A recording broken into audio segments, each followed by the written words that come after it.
Hi friends, எல்லாரும் எப்படி இருக்கீங்க? நல்லா இருப்பீங்க. பேசும் கிரகங்களிலிருந்து உங்கள் நித்ய ராஜேந்திரன். ஃப்ரெண்ட்ஸ், நம்ம இது வரைக்கும் ராகு கேது பயிற்சி அப்படின்னு சொல்லி நான் நிறைய பதிவுகள் உங்களுக்கு கொடுத்துருக்கேன். ஃப்ரெண்ட்ஸ், அப்படி நான் கொடுத்துருந்தா கூட எதுக்காக நான் ராகு கேது பயிற்சி அப்படின்னு சொல்லி சொன்னேன் அப்படின்னா, அதுதானே பழக்கம் ஆயிடுச்சு. எல்லாருமே ராகு கேது பயிற்சி எப்படி இருக்குது, ராகு கேது பயிற்சி எப்படி இருக்குது அப்படின்னு தான் கேட்பாங்க. ஆரம்பத்தில் நான் ராகு கேது பயிற்சின்னு சொல்லிட்டேன், அதனால் அதை மாற்ற வேண்டாம் அப்படிங்கிறதுக்காக அப்படியே சொல்லிட்டு வந்தேன். ஆனாலும் நான் சொன்னது எல்லாமே ராகுவை பற்றின விஷயங்கள் தான். ஏன்னா ராகு தான் பூரட்டாதியில் இருந்தார் ஃப்ரெண்ட்ஸ். அந்த ராகு நவம்பரில் பூரட்டாதியில் இருந்து சதயத்துக்குள்ளே போவார். உங்களுக்கு எல்லாத்துக்குமே தெரியும், எல்லா கிரகங்களும் கிளாக் வைஸில் சுற்றும். ராகு கேது ஆன்டி கிளாக் வைஸில் சுற்றுறதுனால எல்லா கிரகங்களும் சதயத்திலிருந்து பூரட்டாதிக்குள்ளேயும், பூரட்டாதியிலேருந்து உத்திரட்டாதிக்குள்ளேருந்து ரேவதிக்குள்ளே அப்படி போகும். ஆனால் ராகுவும் கேதுவும் பூரட்டாதியிலேருந்து சதயத்திலிருந்து அவிட்டம் அப்படி போகும். ஓகேங்களா? அதனால் இவ்வளவு நாள் நம்ம பூரட்டாதியில் இருக்கிற ராகு நவம்பர் வரைக்கும் பூரட்டாதியில் இருப்பார். அவரை பற்றி விஷயங்கள் நம்ம பேசிட்டு வந்தோம். இப்போது வர்ற 21 7வது மாதம், ஜூலை மாதம் 21 கேது உத்திரத்திலிருந்து பூரத்துக்குள்ளே போகிறாரு ஃப்ரெண்ட்ஸ். ஆக்சுவலாக இப்படி சொல்லணும், உத்திரத்துக்குள்ளேருந்து பூரத்துக்குள்ளே போகிறார். ஓகேங்களா? 21 கேது 8 மாத காலம், அதாவது 2026 ஏப்ரல் 1 வரைக்கும் அவர் பூரத்தில் தான் இருப்பார். 8 மாத காலம். அந்த 8 மாத காலங்களும் கேது நமக்கு என்ன மாதிரியான பலன்களை தர்றார் அப்படின்னு சொல்லி நம்ம பார்க்க போகிறோம் ஃப்ரெண்ட்ஸ். அந்த தான் நம்ம இன்னி வர்ற பதிவுகளை பார்க்க போகிறோம். ஓகேங்களா? கேது ஒவ்வொரு நட்சத்திரத்துக்கும், அதாவது பூர நட்சத்திரத்தில் இருந்து அஸ்வினி நட்சத்திரக்காரர்களுக்கு என்ன மாதிரியான பலன்களை செய்ய போகிறார் அப்படின்னு சொல்லி நம்ம பார்க்கலாம். பொதுவாக பார்த்தோம் அப்படின்னா ஃப்ரெண்ட்ஸ், அஸ்வினி நட்சத்திரக்காரர்களுக்கு இந்த கேது பயிற்சி மிக மிக சிறப்பாக இருக்க மாதிரி தான் மேலோட்டமாக பார்க்கும்போது தெரியும். ஆனால் இந்த கேது பல பல சிக்கல்களை தான் அஸ்வினி நட்சத்திரக்காரர்களுக்கு உண்டு பண்ண போகிறார். அது என்ன அப்படின்னு சொல்லி பார்த்தீங்கன்னா, என்னென்ன விஷயங்கள் அந்த மாதிரி பண்ண போகிறார் அப்படின்னு சொல்லி பார்த்தீங்கன்னா, அதாவது அஸ்வினி நட்சத்திரக்காரர்களுக்கு அவங்க கௌரவம் பாதிக்கப்பட்டக்கூடாது அப்படிங்கிற ஒரு எண்ணம் இந்த 8 மாத காலங்களும், கேது பூரத்தில் இருக்கிற 8 மாத காலங்களும் அவங்களுக்கு அந்த மாதிரி தான் தோணும் ஃப்ரெண்ட்ஸ். அதனால் என்ன பண்ணுவாங்க அப்படின்னா, அவங்க கௌரவம் பாதிக்கப்படாமல் இருக்கிற மாதிரி பார்த்துக்கணும் அப்படின்றதுனால நிறைய செலவுகள் செய்ய வேண்டி இருக்கும். ஏன்னா ஞானக்காரகன் கேது, அந்த கேதுவுடைய அஸ்வினி நட்சத்திரத்துக்கே கேது பூரத்தில் இருக்கிற கேது வேலை செய்யும்போது, அதாவது அந்த 2 கேதுவும் கொஞ்சம் ஒரு சுமாரான நிலையில் சேர்றாங்க இல்லைங்களா? நல்ல நிலையில் இருந்துச்சுன்னா பிரச்சனை இல்லை. பட் இவங்க அவ்வளோ சிறப்பான நிலை இல்லை, அதுக்காக கெட்ட நிலையும் இல்லை, ஒரு சுமாராக நடுநிலையில் 2 கேதுவும் சேரும்போது அவங்களுக்கு என்ன தோணும் அப்படின்னா, நம்ம கௌரவமாக தன்னை கௌரவமாக வெளிப்படுத்திக்கணும் அப்படின்னு சொல்லி தோணும். கேது கௌரவத்தை பிரம்மாண்டமாக காட்ட நினைக்க மாட்டார். அவர் எப்படி சொல்லி காட்டுவார் அப்படின்னு பார்த்தீங்கன்னா, ரொம்ப நார்மலாக தான் இருக்கும். பேசும்போது அவங்க ரொம்ப பிரம்மாண்டமாக, நான் பெரிய காரில் வரணும் அப்படியெல்லாம் நினைக்க மாட்டாங்க. ஆனால் நீட்டாக போகணும் அப்படின்னு நினைப்பாங்க. ஒரு ஒயிட் அண்ட் ஒயிட் ட்ரெஸ்ஸில் தான் போகணும். ஒரு டாக்ஸியில் போனால் கூட போதும், நீட்டாக போய் அந்த ட்ரெஸ் கசங்காமல் போய் நீட்டாக இறங்கணும்.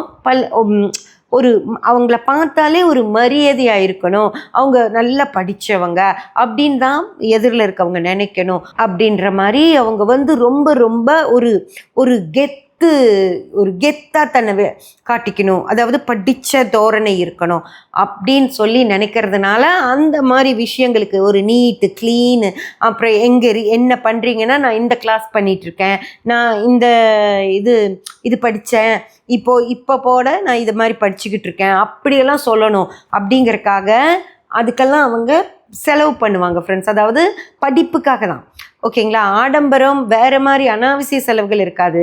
ஆனாலும் நான் இந்த கண்டுபிடிக்க போகிறேன், நான் இந்த மாதிரி ஒரு கதை எழுதுகிறேன், நான் இந்த மாதிரி தான் ஒரு படிப்பாளி, அவர் கூட பேசினாலே அப்பா அவர் ரொம்ப படித்தவர்ப்பா அப்படி சொல்லணும் அப்படின்னு சொல்லி ஆண்களானாலும் சரி பெண்களானாலும் சரி 2 பேருமே அது மாதிரி தான் நினைக்கிறவங்களா இருப்பாங்க ஃப்ரெண்ட்ஸ்.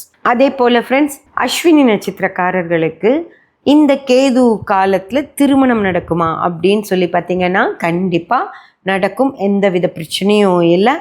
சிக்கனமாக தேவையான விஷயங்களை மட்டும் வச்சு ஒரு திருமணத்தை அவங்க பண்ணிப்பாங்க ஃப்ரெண்ட்ஸ். மிகப்பெரிய ஆடம்பரமெல்லாம் அந்த திருமணத்தில் இருக்கவே இருக்காது.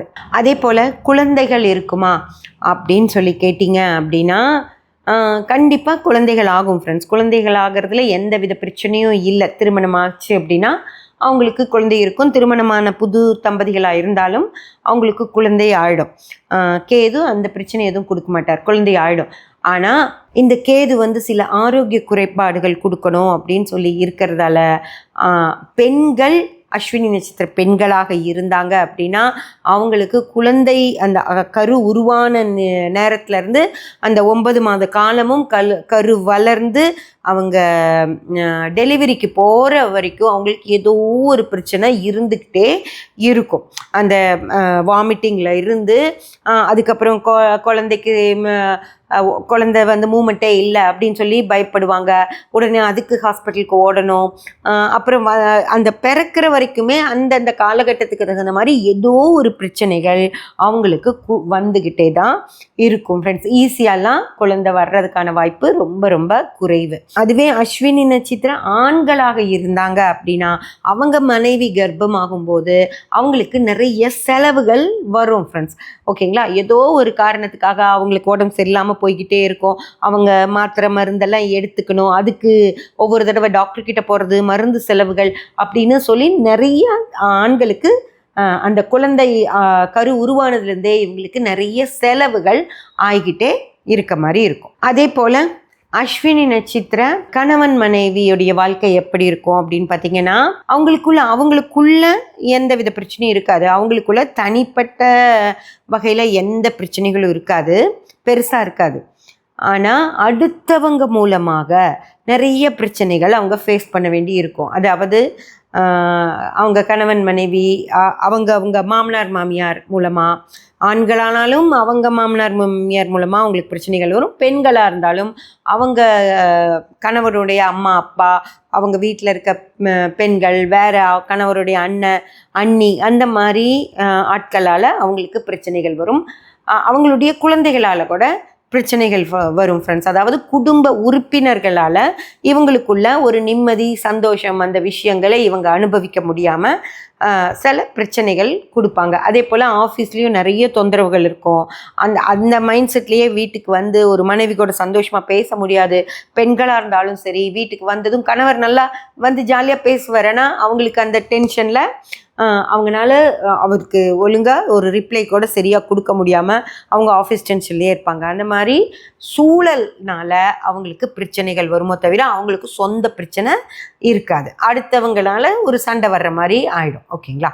கணவன் மனைவிக்குள்ள பிரச்சனைகள் இருக்கு இல்லையா, அதை நீங்கள் உங்களோடையே வச்சுக்கணும்.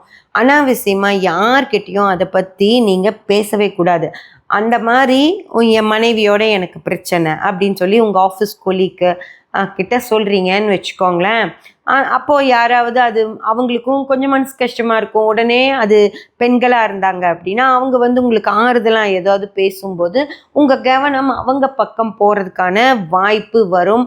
அது ஏதோ ஒரு வகையில் அது வெளிப்பட்டு அந்த பொண்ணு கூட தானே நான் பேசினேன், இப்போ என்ன அவங்க எனக்கு ஆறுதல் தான் சொன்னாங்க அப்படின்னு சொல்லி நீங்கள் சொன்னால் கூட அது மனைவி கொஞ்சம் கோபத்தில் இருக்கும்போது அது அவங்க நம்பாமல் அவங்க வேண்டாம் நீங்கள் ஏதோ தப்பு பண்ணுறீங்க அப்படின்னு நினச்சிட்டு அவங்க உங்களை விட்டு பிரியறக்கு கிட்டத்தட்ட டைவர்ஸ்கே போகிற மாதிரி ஆகிடும். அதே போல் தான் பெண்களுக்கும் தேவையில்லாமல் அவங்க யாராவது உனக்கு வீட்டுக்கு கூப்பிடுவாங்க, கால் பண்ணுவாங்க, நீங்கள் சொல்லிட்டு வந்திருப்பீங்க. அப்போது அவங்க சாயந்தரம் அவங்களுக்கு தோணும் இல்லை, இப்போ எப்படி இருக்கீங்க, வீட்டுக்குள்ளே போய் சண்டை இல்லாமல் இருக்கீங்களான்னு பார்க்கலாம், ஆஃபீஸில் அவ்வளோ அழுதாங்களே அப்படின்னு சொல்லி அவங்களும் அந்த இன்னொரு ஆணும் ஒரு மன வருத்தம் அவங்க மேலே அவருக்கு இருந்த ஒரு பரிதாபத்தில் தான் அவர் ஃபோன் பண்ணுவார். ஃபோன் பண்ணதும் நீங்கள் எடுத்து பேசிட்டு ஆமாம் சார் நல்லா இருக்கேன் சார் ஒன்றும் பிரச்சனை இல்லை சார் அந்த மாதிரிலாம் சொல்லுவீங்க. சாருன்னு தான் சொல்லுவீங்க.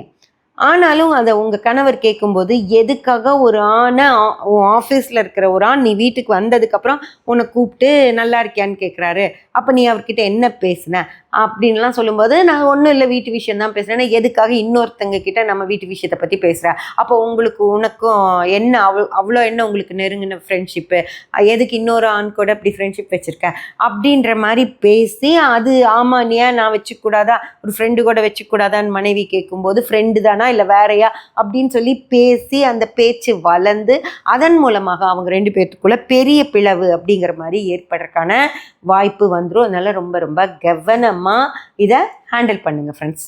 அதே போல் இந்த காலகட்டத்தில் பார்த்தீங்க அப்படின்னா குழந்தைங்களோட நிறையா வெளி இடங்களுக்கு நீங்கள் ட்ராவல் பண்ண வேண்டி இருக்கும். அதாவது ஆண்களானாலும் சரி, அஸ்வினி நட்சத்திர ஆண்களாக இருந்தாலும் சரி, பெண்களாக இருந்தாலும் சரி, நீங்கள் குழந்தைகளுக்காக ஏதோ ஒரு காரணம், ஈவன் சுற்றுலா கூட போயிட்டு வரலாம், அல்லது குழந்தை ஏதாவது ஒரு ஸ்போர்ட்ஸில் இருக்குது அப்படின்னு வச்சுக்கோங்க, அந்த குழந்தைய கூப்பிட்டுக்கிட்டு இன்னொரு ஊரில், இப்போ கோயம்புத்தூரில் இருக்கீங்க அப்படின்னா சென்னையில் தான் அவங்களுக்கு அந்த இந்த காம்படிஷன் நடக்கும், அதுக்கு கூட்டிகிட்டு போயே ஆகணுங்கிற மாதிரி இருக்கிறனால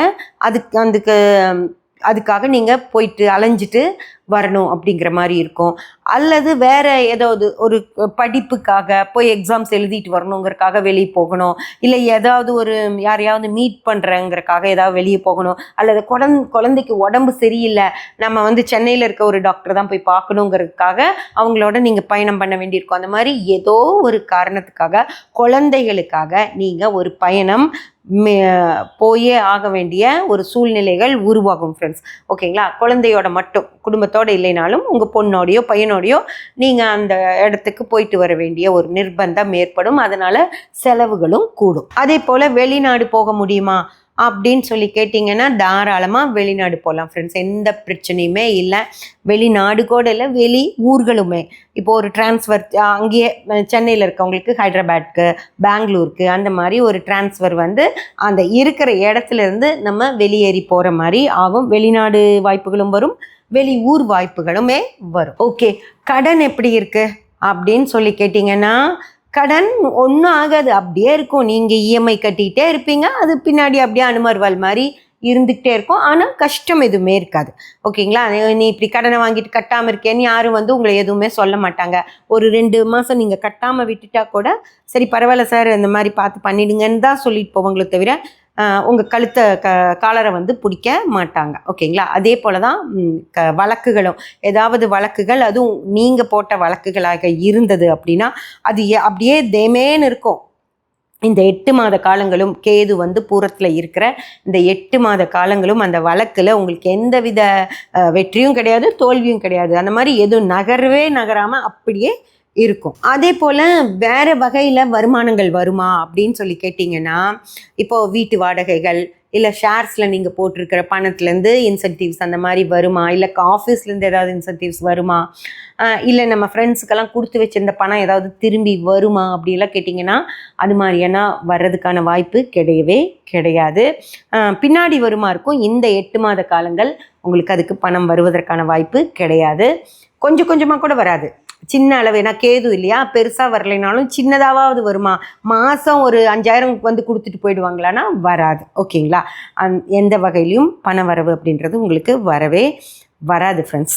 ஆனால் பொதுவாக பார்த்தோம் அப்படின்னா அஸ்வினி நட்சத்திரக்காரர்களுக்கு இந்த கேது ஏதோ அதிர்ஷ்டத்தை செய்கிற மாதிரி தான் தெரியும்.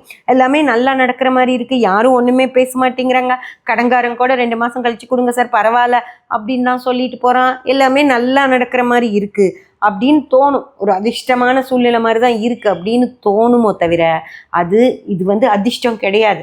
இப்போதைக்கு பிரச்சனை இல்லாமல் இருக்குது, அது பின்னாடி பிரச்சனைகளாக வரக்கூடிய காலகட்டமாக தான் இந்த டைம் இருக்கும் ஃப்ரெண்ட்ஸ். சப்ஸ்கிரைப் பண்ணி பெல் பட்டன் ப்ரெஸ் பண்ணி வச்சுக்கோங்க. அப்போ தான் நான் போடுற எல்லா பதிவுகளும் உங்களுக்கு கிடைக்கும். லைக் பண்ணி ஷேர் பண்ணி கமெண்ட் பண்ணிங்கன்னா எனக்கு சப்போர்ட்டிவாக இருக்கும். Thank you friends.